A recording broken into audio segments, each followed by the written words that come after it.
Extra Time, driven by Continental Tire from the AT&T 5G Virtual Studios. I'm David Gass. He's Matt Doyle. A special edition here as we've got huge news dropping on this Thursday afternoon. The Audi 2021 MLS Cup Playoff schedule is locked in. We know where and we know when. We are going to find out our road to a champion in 2021. Doyle, this is what we've been waiting for a very long time. Does it feel real? Yeah, it does feel real. We're finally into the stretch run here. There's like less than a third of the regular season left. And you see it with the way the standings in both conferences are starting to shake out. Teams are really starting to jockey for position at the top. And like, really, it's about those 2 through 4 seeds trying to get home field. It makes a big difference every year. You can feel for these teams now knowing what they're playing for, as you said. And the fan bases, man. There are some fan bases who are dying to get home field playoff games because there's nothing like it. There's just nothing like that feeling to watch your team go out there in the postseason and hopefully start that path to an MLS Cup. So you mentioned it, home field advantage, a huge thing that these teams can play for. Go to MLSsoccer.com to read the full release on the schedule, but I'll give you a couple of the big points. So it's 4 rounds, single elimination. We start with round 1. The top team in each conference will have a bye for that round 1. So that is what's on the table over the course of the rest of the season for the teams fighting at the top of each conference. Then you have the other teams in the conference, 2 through 7, play against each other in that single elimination round 1. And then single elimination again for the conference semifinals and the conference finals of the Audi 2021 MLS Cup Playoffs. And that, of course, leads us to 2021 MLS Cup. The higher seed will host every single one of those games.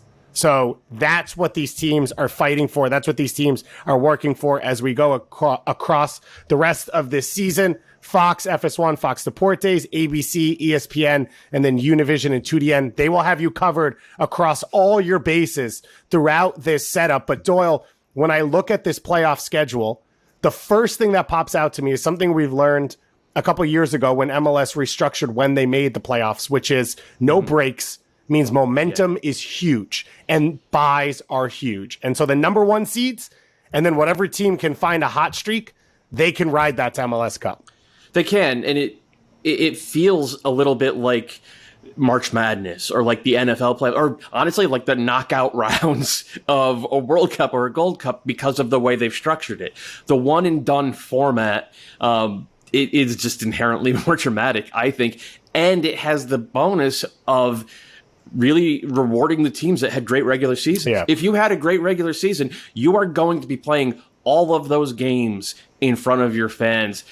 I think it was the right move. And look, there were some great 2-legged playoffs in the past, but more often than not, the first leg of the home-and-home series was super cagey and not necessarily the type of soccer that people love to see this time of year. Whereas, the last couple of years with the single elimination, and my God, it's been, you can't miss a single second of it. It's been wonderful. I mentioned those TV partners, of course, who will be hosting all these games, and a huge one. Thursday, Thanksgiving Day on Big Fox, it'll be an MLS Cup playoff game, and that is a historic moment for the league and a huge moment for me because I love Thanksgiving. I love fall. I love turkey, cranberry, all that stuff. And I grew up, of course, watching sports on Thanksgiving Day. And that's that big connector. Everyone's cooking. You're in and out of the kitchen and you just have that game on in the background that you're always wandering in to watch. And someone in the family is always locked in for 10, 15 minutes. And you walk in and you ask what's happening. They give you the update. You wander back out. Then you're the one locked in. They wander in. It's a great tradition. It's a great time to set up a game. Are you saying that on Thanksgiving Day, if we do like an extra time special show, we're going to have you on with the turkey and the plate stuffing, cranberry sauce, and ready to analyze what just happened in the playoffs, despite the turkey coma that you will presumably be in? To be clear, by the time we get on the postgame show, I will be eating the rye bread based post-meal sandwich on Extra Time Live because that MLS game is going to be 4:30 p.m. Eastern Time on Fox Fox Deportes, and then TSN TVA up in Canada. You guys just get a Thursday game because it's not your Thanksgiving. I think Canada's Thanksgiving somewhere in May or something like that because no one really cares. So that game will end. October. It's early October. We care. No one cares. It doesn't matter. That game will end around 6:30 p.m. Eastern time. Of course, though, you've got extra time. You've got penalty kicks potential as well in these single elimination games. I think, to me, it's the perfect place to put a game, and I like that it's one standalone game that we can kind of get excited about and build to, because then you come out of that game and you've got a good full weekend of MLS Cup playoffs as well. And that's one of those things, though, we've seen is we love double headers. But when it's too many games, sometimes they can get lost right at the same time. And so I like the spacing of all of this where we can focus on each matchup. Yeah, absolutely. It's going to make it easier to keep track of, so to speak. And I don't just mean like looking at the bracket, but I mean in terms of figuring out tactically and player rotation wise, what each coach is trying to do and really dig into it. And obviously for me, that's my job and I love doing that. But I do think that it kind of makes it more accessible. If you're a Sounders fan, it makes it more accessible to watch the Revs or to watch NYCFC if they're just the team in that block, right? If that's all you have to focus on. So yeah, I'm pretty amped about that as well. And it's kind of one of the nice things that time of year when the entire MLS fan base kind of gets together and follows the playoffs, and you find fans who are maybe rooting against certain teams because they've already been eliminated, and that speaks to me on a very deep level. So the Audi 2021 MLS Cup playoffs will begin on November 20th. That is round one. Conference semifinals begin on Thanksgiving, November 25th. They run through November 30th. The Audi 2021 MLS Cup playoff conference finals, December 4th and December 5th. So we split those two huge games back-to-back nights, and then MLS Cup will be on December 11th, 3 p.m. Eastern time on ABC, Unimas, TUDN, TSN, and TVA Sports. So Doyle, we talked in abstract, the schedule, what it'll look like. Let's talk about the teams we think will filter into it. First round bye. Only one team in each conference gets it. That makes playing for first in the Western Conference, even if maybe you don't have a shot at Supporter Shield, worth everything to these teams. The Revs already? Are you crowning the Revs already? Let's wait 30 seconds and we'll get there. You've got SKC, you've got Seattle, you've got Colorado sitting up at the top of the Western Conference, the LA Galaxy just below. What do you make of this race? And do you key one of these teams that'll work for this more or focus on this maybe specifically to be able to host or be able to get that bye? I mean, I think they're all going to go for it, right? It's you throw the kitchen sink in at this time of year if you have a shot at it. Just based on overall roster talent and know-how, I still think the Sounders are favorites, even though they haven't really played like it over the past couple of months. They're struggling a little bit in terms of generating goals from open play, aside from Raul Ruiz, and he's a match winner in and of himself, but someone else has got to put the ball in the back of the net. The question, I'm just not sure that Sporting KC or Colorado or the Galaxy are actually better than the Sounders. I love what Colorado have done, but it feels like this is their ceiling. It doesn't feel like they can have that extra level. Sporting KC might have it, but they're less proven than Seattle. So I think those are the teams 2, 3, 4. They're going to end up in there somewhere. Sorry, folks. It's the Sounders again, probably as Western Conference favorites. It just feels inevitable, doesn't it? I'm going to go with SKC. They're a team that has always put it all out there in the regular season, and I think Peter Vermees will value the chance to take that bye for his team rather than maybe rest at times throughout the regular season. But you are right that the Sounders are the favorites. Let's move to the East. I anointed the Revs. Do you agree? Yeah. Yeah, they're up. I think they have a 14-point lead not in bad. The standings. At this point, it's not about whether they're going to take first in the East they're like, one good week away from basically locking up their first ever Supporter Shield. It's whether they're going to threaten LAFC's record for points in a season. Yeah. Like they're playing that well. So then it does become kind of an open question about 2 through 4. And, Nashville's been excellent and just pounded NYCFC last weekend. Obviously, Orlando City are in there. That is probably the team that I'm most focused on because we haven't seen the final form of Orlando City this year. And I think Oscar Pareja has done a really good job of rotating guys, trying to keep guys fresh, including and especially Nani. And now he's got Daryl DK back too. And that poses some real problems. And God, what a change in a year and a half for Orlando City compared to what they were before Pareja got there and the type of seasons now that he's having this club put together back to back. We've seen Nashville, of course, make a playoff run last year in their first every year. They've also really been an impressive home team this year, but it's a away loaded schedule down the stretch. Let's see how they can manage that, but it feels like they're getting healthy and fill that roster at the right time.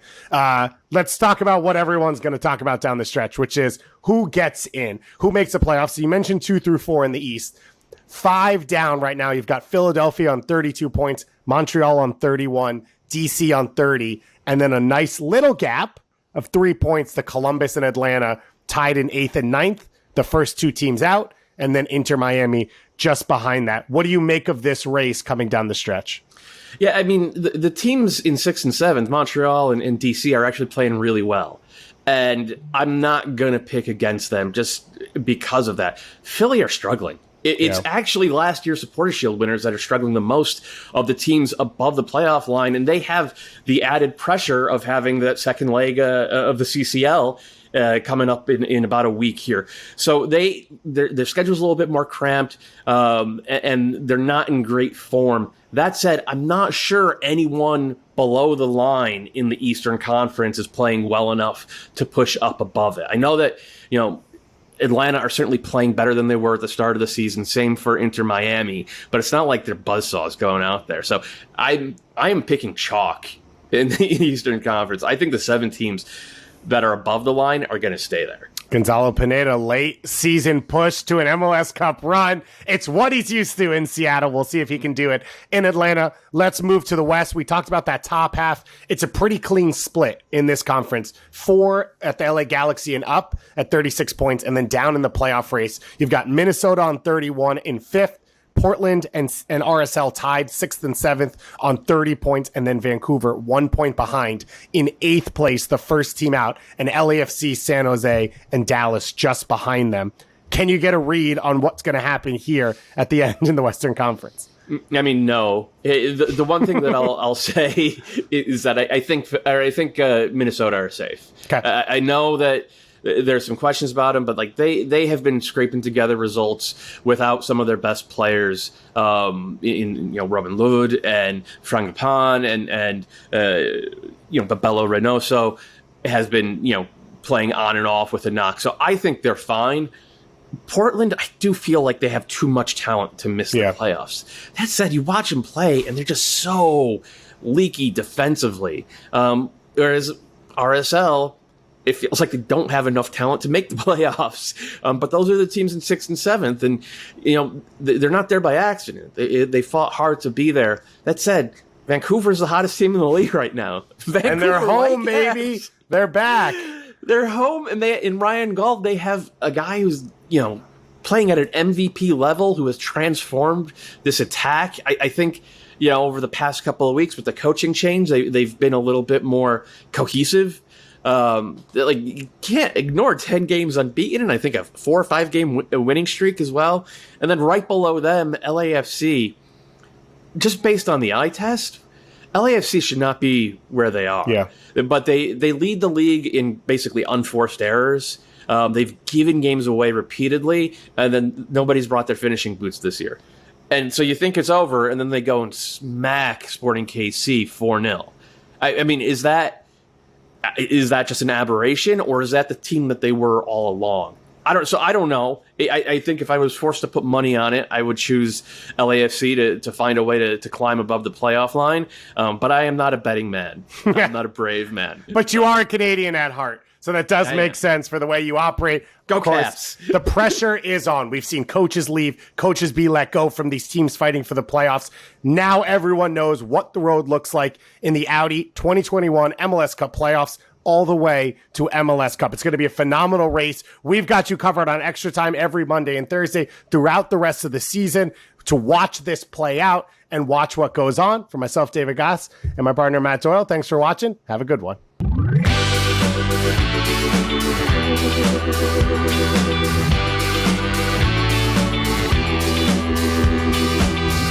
Did you enjoy that? Was that right up your alley? Well, go subscribe to Extra Time wherever you listen to podcasts. You can also check the full shows on the MLS YouTube channel right over here, and you could subscribe to the MLS channel right here. Thanks for listening and watching, everybody.